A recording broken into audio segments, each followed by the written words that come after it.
네, 오늘은 마가복음 9장 말씀. 죽기 전에 하나님 나라가 권능으로 임하는 것을 볼 자가 있다라고 했는데 이것을 크게 생각할 거 없습니다. 바로 밑에 베드로, 야고보, 요한 이 세 사람이 높은 산에 예수님과 함께 가서 예수님이 변형되신 것을 본 거예요.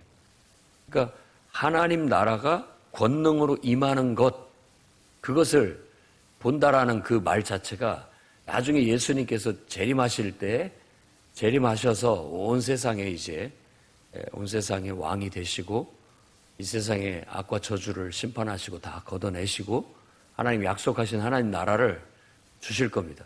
그게 어떤 형태로 어떻게 어느 때 이루어질 것인지는 그 말씀이 이제 구체적으로 어떻게 실현될지는 두고 봐야 되겠습니다만은 지금 하나님 나라가 권능으로, 그러니까 하나님의 통치가, 하나님의 어떤 역사가 권능으로 임하는 것, 마치 그날 예수께서 재림하시듯한 어떤 그런 영광을 보게 될 자들이 있다라고 그렇게 우리가 해석해 볼 수 있겠고, 그 볼 자들이 있다라고 하면서 바로 베드로, 요한, 야고보 이 세 사람이 12명 중에서도 항상 중요한 자리에는 이 세 사람이 있다는 걸 알 수 있습니다.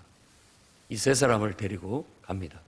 그러니까 핵심 멤버라고도 볼 수 있고 또 다 데리고 갈 수 없기 때문에 이 특별히 더 중요하게 여기는 사람들을 데리고 갔다고 볼 수 있습니다.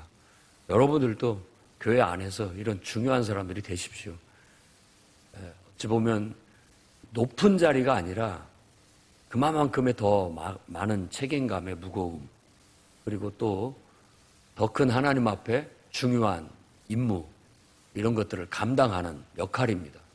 그게 뭐 높아서 아무것도 안 하고 꼭 손가락 까딱 안 하고 그냥 말로만 해대는 그런 자리가 아니라 더 중요한 일, 더 중요한 결정, 더 영적으로 하나님께 가까워서 하나님의 뜻을 잘 분별해낼 수 있는 그런 위치, 그런 역할, 이런 게 바로 하나님께 가까이 있다라는 그런 뜻이라고 볼 수가 있어요.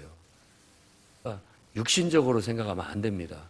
이제 뒤에도 나오게 되겠지만 인간적으로, 육신적으로가 아니라 정말 하나님 앞에 더 가까워서 하나님의 뜻을 분별해낼 수 있어야 되고, 그 하나님의 뜻을 어떻게든지 이 공동체를 잘 이끌어서 그 속에 어떻게든지 잘 하나님의 뜻을 전달해서 한 마음으로, 한 뜻으로, 한 몸처럼 그 뜻을 이뤄내게끔 이끌어가는 게 지도자입니다. 세상에서 배운 개념은 이제 싹 지워내고 성경에서 말하는 지도자의 개념을 가져야 됩니다. 늘 하나님 앞에 가까이 가서 하나님 나라의 권능, 하나님의 뜻, 이것을 가까이서 볼 수 있어야 되고 그 분별할 수 있는 영역이 있어야 돼요. 그게 바탕이 돼야 지도자가 될 수 있습니다. 안 그러면 그냥 우리가 지식으로 배우고 머릿속으로 이해한 그걸 가지고 내가 하려는 것들로 그냥 하나님을 섬기는 것밖에 되지가 않습니다. 원리가 그래요.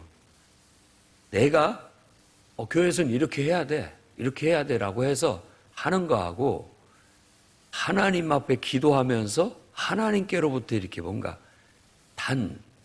그 뒤에 나온 말씀처럼 물 한 대접이라도 하나님께로부터 이렇게 기도하면서 하나님께서 내 마음속에서 이렇게 주시는 말씀을 가지고 내가 행하는 거하고 천지 차이라는 거예요. 냉수 한 그릇이라도 하나님에 의해서 그렇게 되면 지금 하나님 나라가 권능으로 임하는 그런 역사를 경험하고 있는 거예요. 그러나 그냥 교회에는 가면 이렇게 해야 돼 라고 내가 지식으로 알고 내가 만일 이렇게 한다면 그 모든 것들은 하나님의 일이 아니고 하나님 나라도 아니고 하나님의 권능도 없는 거예요. 그냥 내가 한 것밖에 안 되는 것이죠. 그러니까 우리들의 신앙생활이 처음에는 좀 그런 어떤 경계선에서 왔다 갔다 하지만 신앙이 성숙하면 그게 이렇게 확 이쪽으로 넘어와야 됩니다. 처음에는 눈치 보면서 남들도 저렇게 하니까 나도 그렇게 해야 되겠구나 하고 내가 하는 것이 되겠지만 나중에는 내가 하는 것이 아니라 성령의 바람을 타는 겁니다. 하나님의 뜻을 따라가는 것이지 인간의 생각을 갖고 가지 않는 거예요. 그게 어떻게 보면 이 하나님 나라의 권능을 보는 베드로, 요한, 야곱 이 세 사람이 지금 높은 산에 올라갔다라는 뜻도 그런 의미가 들어있는 것이고, 그곳에서 예수께서 변형되셔서 정말 그분이야말로 하나님의 사람이고 어떻게 보면 하나님의 아들이죠. 하나님의 아들이고, 그들은 처음에 그렇게까지 생각을 못했지만 나중에 그분이야말로 하나님 자신이시라는 거, 인간으로 태어나서 우리 가운데 나타나신 하나님 자신이라는 것을 고백을 하는데, 그냥 하나님이라고 하기에는 하나님은 더 크고 감히 어떻게 이름을 부를 수도 없고 그런 분인데, 인간으로 나타났기 때문에 그분을 하나님 아들이라고 부르는 겁니다. 그분을. 그 말 자체는 그냥 하나님이시라는 그런 고백인데, 하나님이라고 부를 수 없기 때문에 하나님 아들이라고 부르는 겁니다. 그들 앞에 변형돼서 그 옷이 희기가 정말 너무 밝고 희게 빛났다라고 하고, 구약을 대표할 수 있는 엘리야, 모세하고 대화를 나누는 것을 봤어요.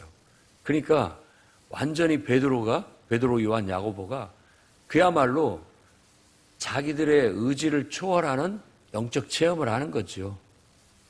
자기를 초월하는 영적 체험을 해서 자기가 지금 무슨 말 하는지도 몰라요. 너무 그 은혜가 귀하고 좋으니까 이곳에 초막셋을 집시다, 뭐 이런 말을 자기도 모르게 튀어나왔다라고 그렇게 얘기를 합니다. 그러니까 은혜 받은 사람의 전형적인 모습이에요. 전형적인 모습. 은혜를 받으면 막 너무 기쁘고 감사해서 뭔가 막 하고 싶은 그런 마음이 솟아오릅니다. 그게 솟아올라요. 그렇지만 이럴 때도 늘 분간을 해야 됩니다. 이게 하나님께로부터 온 마음인가, 내 생각인가. 그리고 그 다음에 또 중요한 핵심이 뭐냐면, 하늘에 소리가 들리는데 이는 내 사랑하는 아들이니 너희는 그의 말을 들으라. 이게 굉장히 중요한 겁니다. 은혜를 받고 예수님이 정말 하나님의 아들이구나, 어떻게 보면 하나님과 가깝고 하나님께로부터 왔구나 라는 것을 믿는다면 그를 신뢰하고 그의 말을 믿고 따르라는 겁니다. 그러니까 가까이는 예수님, 베드로가 예수님이 형님이라면 형님이 내가 죽는 일은 내 눈에 흙 들어가기는 못 봅니다, 이런 충성심을 인간적으로 보일 수 있지만, 그 인간적인 충성심이 아니라 이제는 그가 하나님의 말씀을 듣고 하나님의 뜻을 행하는구나. 그렇기 때문에 그분이 하는 모든 일들은 하나님의 말씀을 따르는 것이고 하나님의 일을 하는 것이니까, 내가 하나님을 경외하고 섬기는 사람으로서 나도 그의 말을 듣고 따라야 된다라는 그런 충성, 그런 순종, 그게 진짜 교회 안에서 나타나야 할 충성이고 순종이라고 할 수 있다라는 겁니다. 근데 우리가 참 인간의 탈을 쓰고 살다 보니까 자꾸만 인간적인 것들이 눈에 간섭을 합니다. 사람으로 보이고 또 사람 일처럼 느껴지고 그렇습니다. 그렇지만 뒤에도 나온 것처럼 기도해야 된다 하고 말하는 것이, 자꾸만 우리가 사람으로 보이고 사람의 일로 보이는 것을 자꾸만 믿음으로 바꿔야 됩니다. 그건 기도밖에 없어요.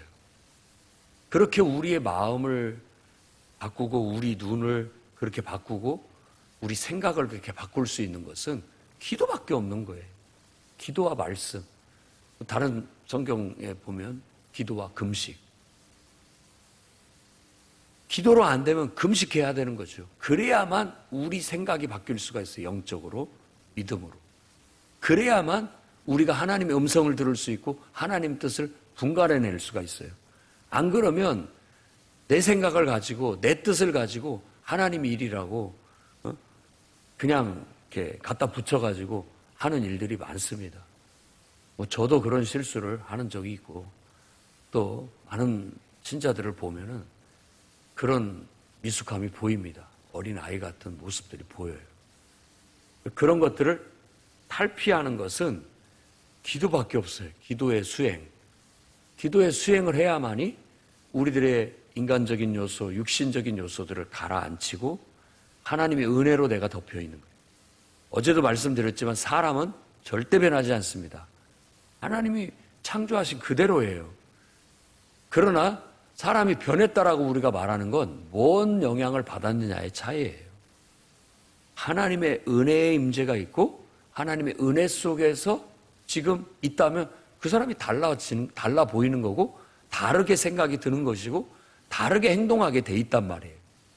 그런데 그 은혜가 싹 거치고 다른 것에 영향을 받으면 이제 나의 원래의 모습이 나오거나 다른 것에 영향을 받아서 또 그렇게 말하고 그렇게 생각하고 그렇게 행동하고 있어요. 우리가 기도해야 하는 이유는 내가 지금 뭐에 영향을 받고 있는가. 늘 성경에서도 예수님 보고 사람들이 요구하잖아요. 네가 하는 것이 하늘로부터냐 사람에게로부터냐 마귀에게로부터냐 이 세 가지를 구분해야 되는 겁니다. 여러분들의 아무리 배우자라도 여러분들의 자녀라도 한번 보십시오. 그들이 말하고 행동하고 생각하고 판단하고 결정하는 게 저 하나님께로부터 왔다는 느낌이 있는지 저 자기 생각이다라는 느낌이 있는지 저건 완전히 베드로한테 얘기한 것처럼 사탄의 생각이다. 사탄으로부터 온 것 같다. 이런 것들이 있다고요. 느껴져요. 그러니까 그런 분별력을 가지려면 이렇게 하나님의 임재 속에 쏙 들어가서 나의 생각, 나의 의지를 초월할 만큼 베드로나 요한, 야고보가 예수님의 변형된 모습 속에 막 모세와 엘리야가 나타나는 그런 영적인 그런 현장 속에 쏙 들어가 가지고 자기가 막 거기에 사로잡혀 가지고 제정신이 아닌 것처럼 사로잡혀 가지고 그 속에서 뭔가를 보고 느끼고 깨닫고 이렇게 해야 우리의 생각이 하나님 생각으로 우리의 마음이 하나님 마음으로 모든 분별력이 하나님의 눈에 의한 분별력으로 승귀할 수가 있게 되는 겁니다. 그게 신앙입니다. 교회 생활이라는 것, 또 신앙생활이라는 게 그러기 위한 수행이고 누구든지 이것이 약화되면 다 원래 모습 그대로 갑니다. 사람이 달라졌다고 말하지 마십시오. 원래 모습이에요. 그냥 원래 모습이 나타나는 거예요. 근데 은혜 받으면 하나님 앞에 사로잡혀서 하나님께 붙들려 하나님께 쓰임받고 있구나. 우리가 신앙의 길을 들어쓰고 예수 그리스도를 따르겠다라고 하는 것은 바로 그런 길을 가겠다라는 거예요. 주의 길을 가겠다. 그 말입니다. 꼭 목회자 된다고 해서 주의 길을 가는 게 아니에요. 우리 모두가 다 예수님의 길을 가겠다라는 거예요. 예수님은 하나님과 인간이 하나 된 분이잖아요. 완전히 하나님에 의해서 육신이 된 그런 사람이잖아요. 은혜와 진리가 충만한 분이시고 그분이 완전히 이 세상의 어떤 육체적인 것들을 딱 놔버리면 이렇게 되는 거예요. 신처럼 변형되는 거죠. 그냥 그분의 영광이 그냥 고스란히 드러나는 겁니다.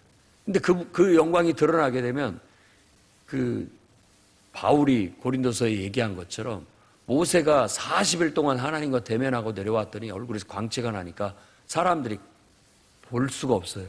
그래서 수건으로 얼굴을 가린 것처럼 어떻게 보면 우리가 이 땅에서 살 때는 일반적으로 상식적으로 인간들에게 똑같은 그런 어떤 모습을 보이지만 그 속에는 바로 이런 하나님의 나라의 권능이 숨어 있다.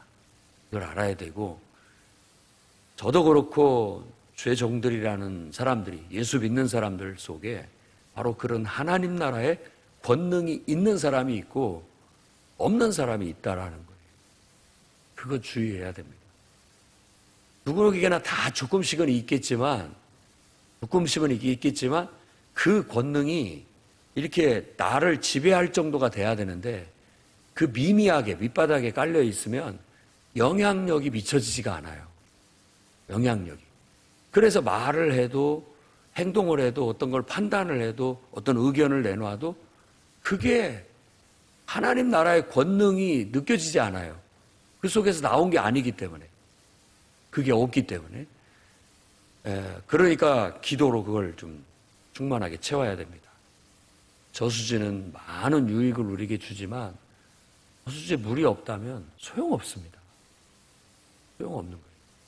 소금이 좋은 것이지만 그 맛을 잃어버리면 쓸모가 없듯이 우리가 하나님을 믿고 예수 그리스도를 믿고 그분을 쫓아가는 사람인데 그분을 믿는 믿음이라는 그 영향력, 능력, 하나님 나라의 권능이 우리 안에 적어도 반절 이상은 차서 그리고 어떻게 보면 다 가득 차가지고 충만하게 차서 이렇게 푸르게 찰랑찰랑 넘쳐야 정말 능력이 나타날 수 있다라고 볼 수 있는 겁니다.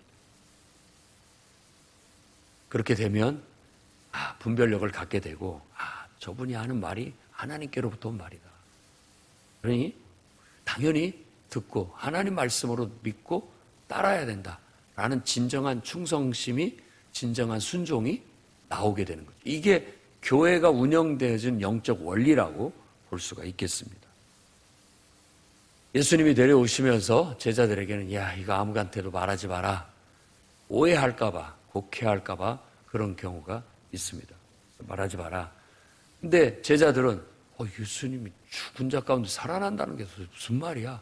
그때는 전혀 그 말을 이해하지 못했다라고 말하고 있는 거예요. 예수님이 다시 한번 내가 고난을 받고 멸치를 받고 죽게 될 것이다. 너희가 자꾸 메시아에 대한 성경의 자기식의 해석만, 그러니까 좋은 면만 보는 거예요. 메시아 하면 다윗 왕처럼 막 왕권을 가지고 군림하는 것만 보는 거예요. 근데 성경의 메시아는 정말 고난받는 종의 길을 걷는다라는 것도 얘기하고 있다라는 걸 보여주고 다시 한번 일깨워 주고 있는 겁니다. 그리고 엘리야가 이미 왔다. 그런데 너희가 그를 부당하게 함부로 대우했다. 마태복음에서는 그 온 엘리야가 집례 요한이라고 얘기를 밝히고 있습니다만은 여기서는 그 이름을 언급은 하지 않지만 너희가 엘리야가 왔으되 함부로 대했다라고 얘기하는 거예요. 그 말을 보십시오. 그러니까 하나님 앞에 그분의 임재 속에 가까이 있어야 그게 보여요. 하나님의 분별력이 있다고요. 하나님께서 보내셨구나. 하나님이 저 사람을 통해서 일하고 계시고 역사하시는구나. 이게 보여야 앞에서 말한 것처럼 이는 내 사랑하는 아들이니까 너희가 그의 말을 들으라 라고 하면서 그에게 순종하고 충성할 수 있는 게 나타나는데 무시했다는 거죠. 하나님이 보내서 하나님의 일을 하는데도 불구하고 그렇게 인정도 하지 않았고 사람으로 받고 육신으로 보고 사람의 일처럼 생각하고 그렇게 했다라는 거예요. 다 인간의 그 판단력은 다 그렇습니다. 심지어 여러분들은 그런 말을 평생 하지 않기를 바랍니다. 주의 종들을 보고 먹고 살기 위해서 저 짓을 한다. 교회도 사업이다. 뭐 돈 때문에 뭐 어떤다.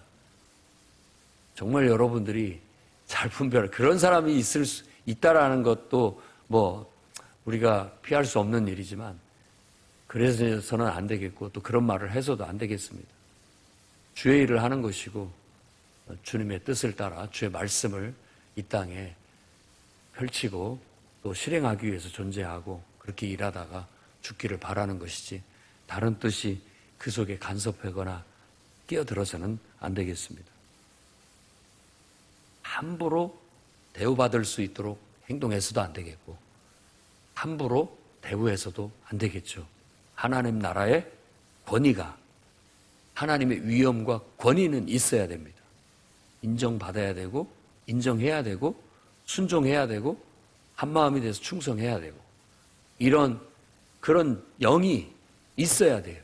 교회 가면 그게 있으면 아주 힘있고 건강한 교회고 이게 희석돼 가지고 약하면 이건 당나라 군대, 우리가 보통 당나라 군대라고 얘기하는데 그냥 무질서하고 사람만 많았지 아무 권능도 아무 힘도 없는 그런 것밖에 안 되는 거예요. 바르게 깨닫기를 바랍니다. 그 다음에 내려와서 봤더니 제자들이 시끌시끌합니다. 그리고 서기관들하고 제자들과 변론이 일어났어요. 아무튼 뭐 시끌시끌해요. 왜 그런지 물어봤더니 귀신 들린 아이를 데려온 사람이 예수님 앞에 이 아이를 고쳐달라고 찾아왔었는데 예수님 안 계시고 제자들한테 부탁을 했는데 제자들이 응해하지 못하더이다 라고 그렇게 얘기합니다. 그러자 19절에 이렇게 얘기합니다. 믿음이 없는 세대여, 내가 얼마나 너희와 함께 있으며 얼마나 너희에게 참으리요. 이 말이 어렵게 이렇게 쓰여져 있지만 이 앞뒤 문맥에 하면 딱 느낌이 그렇습니다. 야, 내가 없으면 아무것도 못한단 말이냐. 내가 언제까지 너희 곁에 있을 줄 아느냐. 앞에서 제자들한테 그랬잖아요. 내가 이제 고난을 받고 죽게 될 것이라고.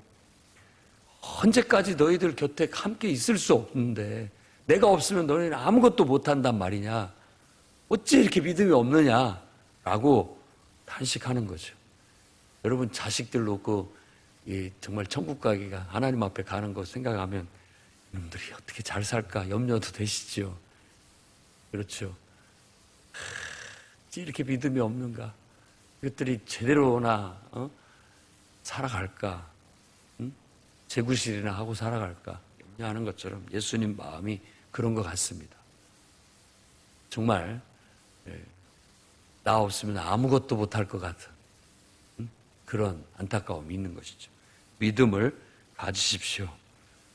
정말 하나님 앞에 하나님의 은혜 안에 이렇게 같이 쑥 들어오면 하나님의 말씀을 분별할 수 있고 하나님의 뜻을 분별할 수 있고 하늘나라의 권능이 내 안에 있다면 하나님이 나를 통해서 역사하시는 것들을 이제 알게 될 겁니다. 여러분 스스로가 정말 하나님 앞에 바로 서서 언제든지 누구를 의지하지 않고도 그렇게 하나님의 역사를 이룰 수 있는 그런 진짜 홀로선 당당하게 그리스도인으로서 살아갈 수 있는 날이 오기를 바랍니다. 그 아이가 어려서부터 언제부터 그랬냐? 어려서부터 막 귀신이 들려서 대굴대굴 구르고 거품을 흘리고, 그러니까 거품을 물고 막 경련을 일으키고 쓰러지는 거. 대발작, 소발작, 발작 어떤 증세들이 나타나면서 귀신이 그를 죽이려고 불에도 뛰어들게 하고 물에도 뛰어들게 하고 그랬었다. 제발 무엇을 할 수 있거든 좀 도와주십시오 라고 구걸을 합니다. 23절에 주님은 할 수 있거든이 무슨 말이냐. 믿는 자에게는 능히 하지 못할 일이 없다. 그렇게 말합니다. 그러자 그 아버지가 내가 믿나이다. 나의 믿음 없는 것을 도와주십시오. 불쌍히 여겨주십시오. 도와주십시오. 라고 구하게 됩니다. 믿음이 없다는 것과 믿음이 있는 것의 차이점을 대비적으로 보여주는 것이죠. 그러자 예수님께서 말 못하고 또 못 듣게 하는 귀신아 내게 명하노니 그 아이에게서 나와라. 다시는 들어가지 말라. 라고 책망하시자 아이가 죽은 자처럼 됐고 손을 잡아 일으키니까 정상적으로 살아나게 되었습니다. 급격한 삶의 변화, 하나님의 말씀의 능력, 복음의 능력, 성령의 능력 믿으셔야 됩니다. 복음의 능력, 말씀의 능력, 성령의 능력 내가 하는 것이 아니라 하나님이 복음의 능력으로, 말씀의 능력으로, 성령의 능력으로 친히 역사하신다. 그래서 어떻게 아무튼 망가진 인생이라 할지라도 뭔가 잘못된 것에 사로잡혀서 완전히 그것에 짓눌려 발작하는 인생이라 할지라도 정말 하나님께서 복음의 능력으로, 말씀의 능력으로, 성령의 능력으로 역사하시면 그 영혼이 완전히 거듭나게 된다. 죽었다가 다시 태어나는 것처럼 새 사람이 될 수 있다라는 그런 믿음을 우리가 이곳에서 얻을 수 있습니다. 그리고 제자들은 왜 우리는 귀신을 쫓아내지 못했습니까? 라고 얘기할 때 기도 외에는 이런 종류가 나갈 수 없다라고 말한 것이 앞에서도 말한 그 내용 그대로입니다. 기도를 해야 영적 분별력이 생기고 기도를 해야 하나님의 통치가 권능으로 내 안에서 나타날 수 있고, 그러니까 이 사람들이 그냥 우리도 예수님 흉내나 좀 내볼까? 이게 아니라 정말 하나님 영적으로 막 감동이 되는데, 하나님이 막 내 안에서 말씀하시고 그 아이에게 손을 얹어라, 아니면 저 귀신을 명해서 쫓아내라, 이런 어떤 감동을 주셔서 우리가 하게 되면 하나님의 권능이 나타납니다. 하나님 나라의 권능이 나타나게 됩니다. 우리의 예배를 통해서 우리가 하나님과 가까워질 필요가 있겠습니다. 기도를 통해서 더 가까워질 필요가 있겠어요. 그것으로도 안 된다면 금식하면서 하나님 앞에 더 집중해서 어떤 하나님의 임재 속에, 하나님의 통치 속에, 하나님의 권능 속에 우리가 접근해 나아가서 영적인 분별력을 가져야 되겠고, 우리가 눈에 보이는 세상을 보고 사람을 보고 이렇게 살아가는데 이런 것들이 영적인 감각을 계속 이렇게 상쇄시켜요. 계속 상쇄시킵니다. 그러니까 너무 세상을 보고 살고 세상에 깊숙이 들어가 살면 영적인 것들이 계속 눌려요. 짓눌립니다. 그런 영적 답답함을 여러분들도 아마 신앙생활을 오래 했으니까 느껴보셨을 거예요. 그런 것들이 내가 침해되고 있다는 느낌. 이렇게 계속 살면 안 되겠구나. 기도해야 되겠구나. 더 하나님 앞에 예배 드려야 되겠구나. 때로는 지금이야말로 금식해야 되겠구나 하는 그런 영적 싸움이 필요합니다. 그걸 싸워내고 우리가 예수 그리스도의 그 권세와 그 위엄과 그 능력을 접근해 갔을 때 이런 일들을 우리도 예수님이 우리에게 주신 그런 말씀대로, 역사대로 해나갈 수 있다고 볼 수 있습니다. 주님이 우리 안에 성령으로 감동하셔서 그런 감동을 주시면 우리는 그대로 하면 되는 겁니다. 그대로. 베드로와 요한이 기도 막 하다가 성전 비문에 앉아있는 안전뱅이를 보고 늘 지나쳤습니다마는 그때만큼은 하나님께서 감동을 주셔가지고 그 안전뱅이를 눈여겨보게 됐고, 그를 보고 나사렛 예수 그리스도 이름으로 일어나 걸으라고 말할 수 있게 된 거예요. 그건 우리가 한번 해볼까가 아닌 거예요. 우리 생각이 아닌 거예요. 베드로와 요한의 생각이 아닌 것이죠. 그건 하나님께서 감동해서 하나님의 권능이 나로 하여금 그 영혼에게 명하게 했고 기도하게 해서 일으킨 거예요. 내가 한 게 아닌 거죠. 베드로가 자기가 지금 무슨 말 하는지도 모를 만큼 그렇게 그 변형된 속에서 하나님의 은혜를 경험한 것처럼 하나님이 감동하면 이건 내 생각이 아니에요. 그냥 하나님께서 하라고 하시니까 그 일을 하게 되고 그런 역사가 일어나게 되는 겁니다. 지금 기도 외에는 이런 종류가 나갈 수 없다라고 말하는 이 말씀, 다른 성경에 기도와 금식이라고 얘기하고 있고 바로 그것이 그런 걸 말하는 겁니다. 기도해서 하나님이 아마 감동을 주실 때 기적은 나타나고 역사는 나타나는 거예요. 습관적으로 하는 것이 아니라. 그러니까 내 안에 어떤 능력이 있어가지고 라이센스가 있어가지고 무슨 자격증이 있어가지고 언제든지 그걸 쓸 수 있는 게 아니라 하나님께서 내 안에서 지금 역사하시려고 할 때 그걸 빨리 캐치하고 내가 그분의 도구가 되어주는 거죠. 그분의 도구가.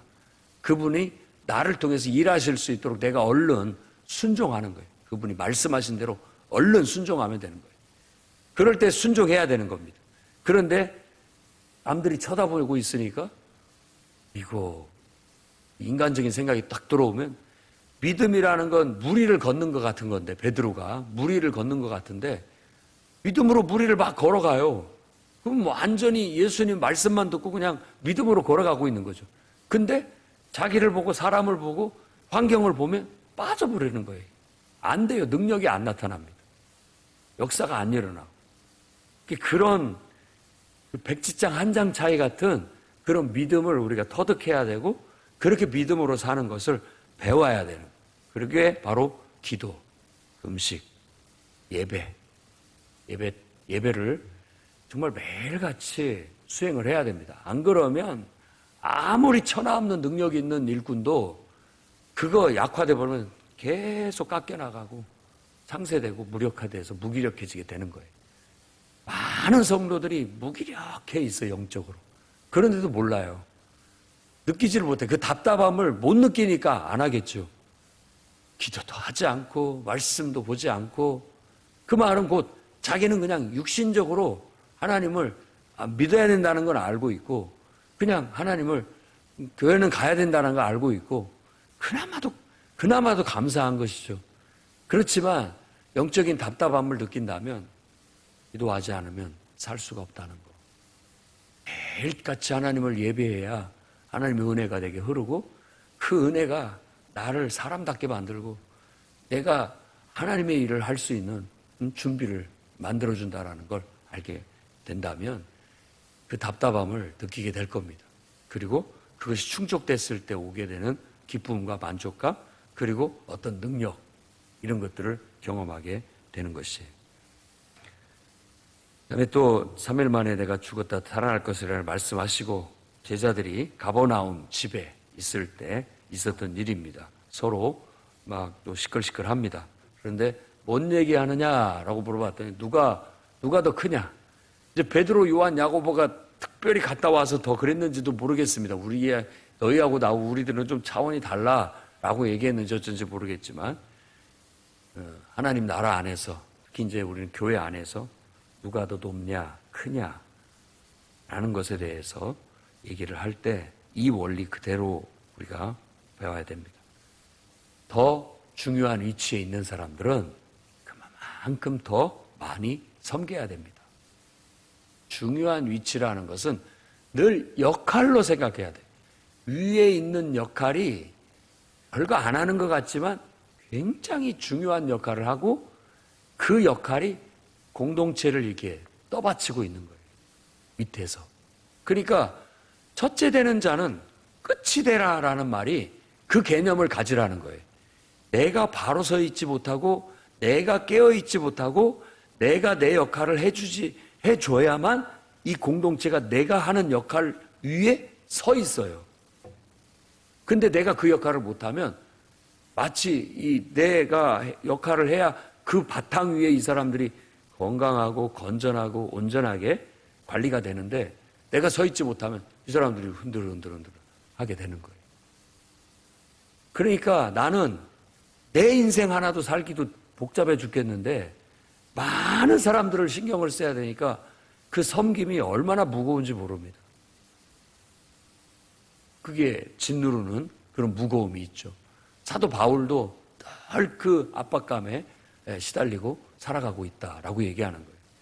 여러분들이 부모로서, 가장으로서 가정을 돌보고 자녀들을 돌봐야 되는 압박감을 늘 느끼고 살아가듯이 그겁니다. 진짜 가정에서 여러분 부모가 막 내가 더 높다 어찌다 뭐 이렇게 자랑하지 않죠. 그냥 부모라는 그 책임감 가지고 가정을 돌봐야 되고 자녀들을 돌봐야 된다라는 그런 섬김을 하는 것처럼 교회도 똑같은 마음을 가져야 되는 거예요. 어떤 직분을 가졌다라는 것은 그만큼의 책임, 그만큼의 내 사명, 내 역할이 중요하다라는 것이 갖는 거예요.